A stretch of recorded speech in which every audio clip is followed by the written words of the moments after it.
Hello students, तो again I welcome you to my YouTube channel. और बच्चों, आज जो हम लोग अगला वीडियो डिस्कस कर रहे हैं उसका नाम है concept of memorandum balance sheet.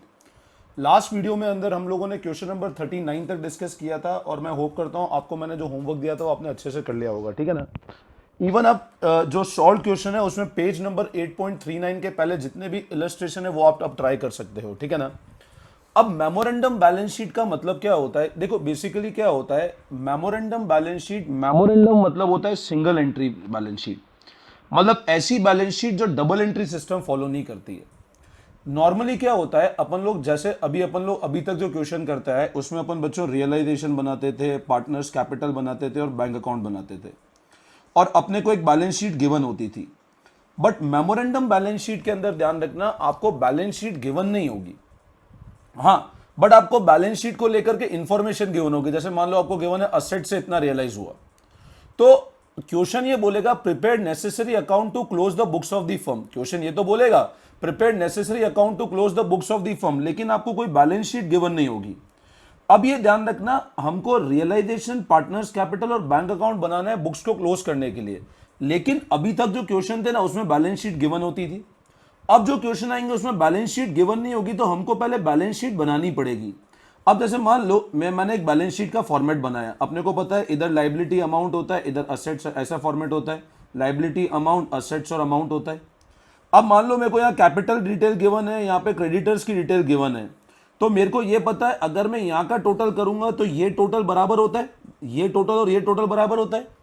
तो मेरे को ये इंफॉर्मेशन गिवन है, ये इंफॉर्मेशन गिवन है, लेकिन मेरे को यहां पर असेट की इंफॉर्मेशन गिवन नहीं है। तो मैं क्या करूंगा, इन दोनों को टोटल को यहां पर लिखूंगा और यहां पर लिख दूंगा sundry asset that would be your balancing figure. मतलब ऐसी balance sheet which is not prepared on double entry system, normal single entry system follow करती है मेमोरेंडम बैलेंस शीट। अभी अपन क्वेश्चन करेंगे, पूरा समझ में आ जाएगा, पहले सिंपल नोटिंग कर लेते हैं, ठीक है ना। Memorandum balance sheet refers to the balance sheet which does not follow double entry system, जो डबल एंट्री फॉलो नहीं कर रही है। It is prepared on the basis of single entry system. It refer to situation in which your partner capital and liability is given. Capital given है, liability given है, but sundry asset not given, but asset की value given नहीं है। The value of sundry asset is ascertain bye preparing memorandum balance sheet. तो sundry asset की value कैसे निकलती है? मेमोरेंडम बैलेंस शीट बना करके। However, under this realized value of sundry asset is given, लेकिन sundry asset की आपको realized value वो given होगी। Realization account, partners capital and bank account will prepared after preparing memorandum balance sheet, ठीक है ना। एक क्वेश्चन करते हैं, अभी बहुत सिंपल कंसेप्ट है, आराम समझ में आ जाएगा, ठीक है ना। Come to question number 40। Question number 40 से स्टार्ट कर रहा हूं मैं एक बार। Come to question number 40। Student फटाफट आ जाओ, क्वेश्चन नंबर 40 है on page number, student come to question number 40 on page number 8.62। बहुत छोटा सा क्वेश्चन है, अभी फटाफट कर लेते हैं। Question number 40। There are two partner X and Y in the firm, capital 50 और 40 है, creditor 30,000 है। Asset of the firm realize 1 lakh. अब asset of the firm ने realize 1 लाख किया, how much will X and Y receive? अब तुम देखो यहाँ पर बैलेंस शीट गिवन नहीं है बट क्रेडिटर्स की गिवन है, तो मैं क्या करता हूँ, एक नॉर्मल सी बैलेंस शीट बनाता हूँ, छोटा सा, है ना। ये क्वाइट छोटा क्वेश्चन है इसलिए एक नॉर्मल स्मॉल सी बैलेंस शीट बनाता हूँ। मैं यहाँ पर लिखता हूँ liabilities amount, assets and amount. तो liability amount, assets and amount, ठीक है। नाउ अब यहां पर मेरे को कैपिटल गिवन है एक्स का और वाई का, वो गिवन है मेरे को 50,000 और 40,000, और क्रेडिटर्स की वैल्यू गिवन है मेरे को 30,000। तो क्रेडिटर्स मेरे को गिवन है 30,000। अब मेरे को असेट की रियलाइजेबल वैल्यू गिवन है, असेट की मेरे को ध्यान रखना, रियलाइजेबल वैल्यू गिवन है बच्चों 1 लाख रुपीज। तो अब असेट के मैं इसका टोटल लगा लेता हूं, तो टोटल लगाता हूं, तो इसको ऊपर लिख देता हूं मेमोरेंडम बैलेंस शीट, एक नॉर्मल सी बैलेंस शीट है। 90 प्लस 30 120, तो यहाँ पे 1,20,000 लिखा, इधर भी 1,20,000 लिख दिया, तो यह आ जाएगा sundry asset. This is your balancing figure 1,20,000, ठीक है। अब मेरे को अकाउंट बनाने, तो मैं रियलाइजेशन अकाउंट बनाता हूँ। ये रियलाइजेशन अकाउंट मैंने बना लिया, रियलाइजेशन अकाउंट। यहाँ पर मैंने क्लोज कर लिया to sundry asset 1,20,000, particular amount आप लोग लिख देना। नॉर्मल मैंने बाय क्रेडिटर्स क्लोज कर लिया 30,000। असेट से रियलाइज हुए मेरे को 1 लाख, तो बाय बैंक 1 लाख रुपये असेट से रियलाइज हुए। क्रेडिटर्स का पेमेंट नहीं गिवन है तो टू बैंक पेमेंट तो करा ही होगा, मैंने पेमेंट कर दिया 30,000 का। टोटल आता है 1,50,000, तो यहाँ पे लॉस बुक कर लेता हूँ बाय लॉस।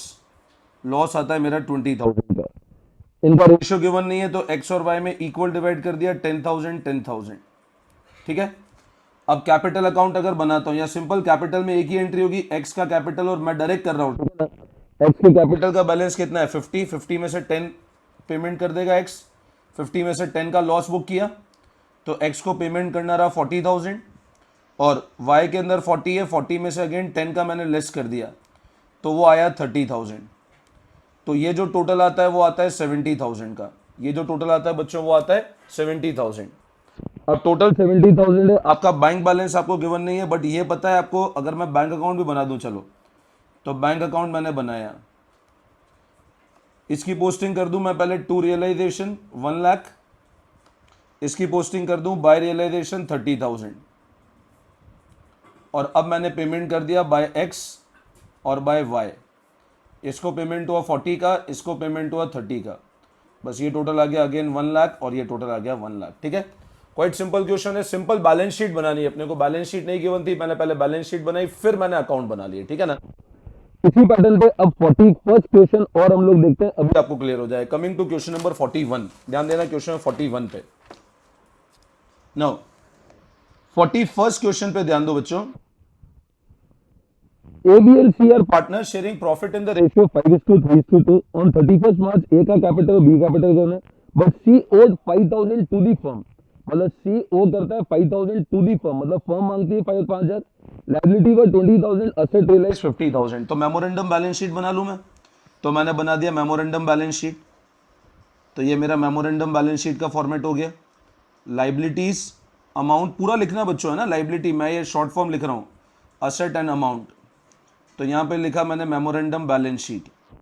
अब कैपिटल कितना है, ए का कैपिटल 30,000 है, तो capital A and B 30,000 and 20,000, ठीक है। अच्छा उसके बाद C owed 5,000 to the firm, तो सी का कैपिटल डेबिट बैलेंस है, 5,000 टू द फर्म है।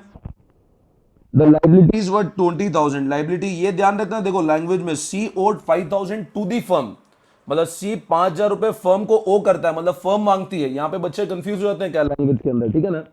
असेट ऑफ द फर्म का रियलाइजेबल वैल्यू गिवन है, तो असेट का रियलाइजेबल वैल्यू गिवन है 50,000, ठीक है ना। तो मेकिंग दिस टोटल 50 एंड 70, और यहां भी टोटल लगा लिया 70,000, तो यहां पर आपका असेट आ गया बैलेंसिंग फिगर 65,000, ठीक है ना। नाउ अब मैं अगर रियलाइजेशन अकाउंट बनाता हूं, तो मैंने रियलाइजेशन अकाउंट बनाया, यहां पर मैं लिखा to sundry asset 65,000 by liability 20,000, asset से रियलाइज 50,000 हुए तो बाय बैंक 50,000, क्रेडिटर्स को पेमेंट सेम कर दिया तो टू कैश या टू बैंक कर दो, उसको 20,000 का पेमेंट हो गया, टोटल आया 85,000, इधर भी टोटल किया 85,000, तो लॉस बुक किया तो लॉस आता है मेरा 15,000। रेशियो गिवन है क्या, रेशियो गिवन है मेरे को 5:3:2, तो ए बी सी के अंदर डिवाइड कर दिया 5:3:2, तो 15,000 तो 7,500, then 15,000 divide by 10 into 5 7,500 4,500 and again would be 3,000, तो 7,500 4,500 3,000 लॉस बुक कर लिया। अब मैंने कैपिटल अकाउंट बना लिया, तो A B and C, A B and C, यहां पर by balance brought down. Student देखो मैं ये फटाफट कर रहा हूं, क्वाइट सिंपल क्वेश्चन है, तुम ये मत एक्सपेक्ट करना कि सर आप बिल्कुल पर्टिकुलर वर्टिकुलर सब लोग लिखो, वो तुम कर सकते हो ना, मेरे को परेशान मत करना ज़्यादा। 5,000, ठीक है, कमेंट करते ही नहीं हो, अच्छा अगर अच्छा लगता है तब भी, बस सर आप पढ़ा दो बस, है ना। कमेंट अच्छे मांगते हैं, तुमसे बोलते हैं शेयर करो, शेयर नहीं करते हो, है ना। चलो खैर वो तुम्हारी इच्छा है, तुम शेयर करो नहीं करो, मेरा काम है मैं अच्छे से तुमको पढ़ा दूंगा, है ना बच्चों। तो अब यहाँ पर लिख दूँ मैं टू बैंक 30 माइनस 7,500 22,500, 20 माइनस 4,500, तो this is 20 minus 4,500 15,500 and 5 plus 3, तो यहाँ पे बाय बैंक हो जाएगा 8,000। अब बैंक अकाउंट बना देंगे, तो बैंक में आ जाएगा टू सीज कैपिटल, सी तो लेकर आया 8,000, टू असेट, असेट से आए अपने को कितने 50,000, रियलाइजेशन कर दो, टू रियलाइजेशन है ना, फिर यहाँ पे पेमेंट कर दिया हमने, तो by A capital by B's capital 22,500 15,500 और बाय रियलाइजेशन लाइबिलिटी का पेमेंट कर दिया हमने 20,000 का, ठीक है ना। टोटल कर लो, टोटल मैच हो जाएगा आपका, दैट इज 58,000 और इधर भी आ जाएगा 58,000, ठीक है। इस पैटर्न पे क्वेश्चन होता है मेमोरेंडम बैलेंस शीट के। समझ आ रहा है ना, ठीक है ना, कुछ गड़बड़ मत करना। क्वेश्चन नंबर 42 बिल्कुल सेम पैटर्न है, वो होमवर्क करोगे आप लोग। क्वेश्चन नंबर 42 होमवर्क करोगे। Coming to next question number 43 या 42, they dissolve the partnership, capital 474 given है, they have due on loan to A and B 750, मतलब A का लोन है, B का लोन है, अदर लाइबिलिटी 5 है, asset proof under value actual relay हो जाएगा 42 आराम से, 42 आराम से होमवर्क हो जाएगा। Coming to next question number 43। तो student coming to next question number 43 मैंने पूरा सॉल्व कर दिया, आप लोग देख सकते हो। कैपिटल मेरे को ए का गिवन है 25,000, बी का 15,000, क्रेडिटर 20,000 है, ए का लोन टू दी फर्म 10,000 है, कैश इन हैंड और बैंक का 750 है, तो असेट बैलेंसिंग फिगर हो गया 69,250, टोटल आया 70,000 और 70,000। अब नॉर्मल रियलाइजेशन इसको क्लोज किया मैंने, कैपिटल को 25,000 15,000 इधर लिखा और क्रेडिटर्स को इधर क्लोज कर दिया, ए के लोन का डायरेक्ट पेमेंट कर दिया मैंने। अब असेट क्लोज करने के बाद मेरे को गिवन है एक्सपेंस 350 है, इस 350 की पोस्टिंग मैंने वापस इधर कर दी। क्रेडिटर्स को पेमेंट 20 का हुआ है तो 20 का पेमेंट कर दिया क्रेडिटर्स को। सन्ड्री एसेट से मेरे को 65,000 रुपीज आए तो सन्ड्री एसेट का टू रियलाइजेशन कर दिया मैं सब टोटल कर दिया। आप अगर स्टॉक डेटर्स और अदर एसेट को टोटल करोगे 65 आ जाएगा, ठीक है ना। बस इसको टोटल करके माइनस किया, 26,450 का पेमेंट इसको हुआ है और इसको टोटल करा, इसको माइनस किया तो 8,950 का पेमेंट इसको हुआ है। दोनों टोटल लगाओगे तो फाइनल आ जाएगा 65,750। This is your final total of the cash account. Getting my point. अब इस वीडियो के अंदर हम लोगों ने अभी क्वेश्चन नंबर 43 तक डिस्कस किया। अगले वीडियो में मैं आपको 44 से लेकर लास्ट क्वेश्चन नंबर 48 तक हम लोग कंप्लीट कर लेंगे इन मेमोरेंडम बैलेंस शीट, ठीक है। चलो, thank you all of you, best of luck.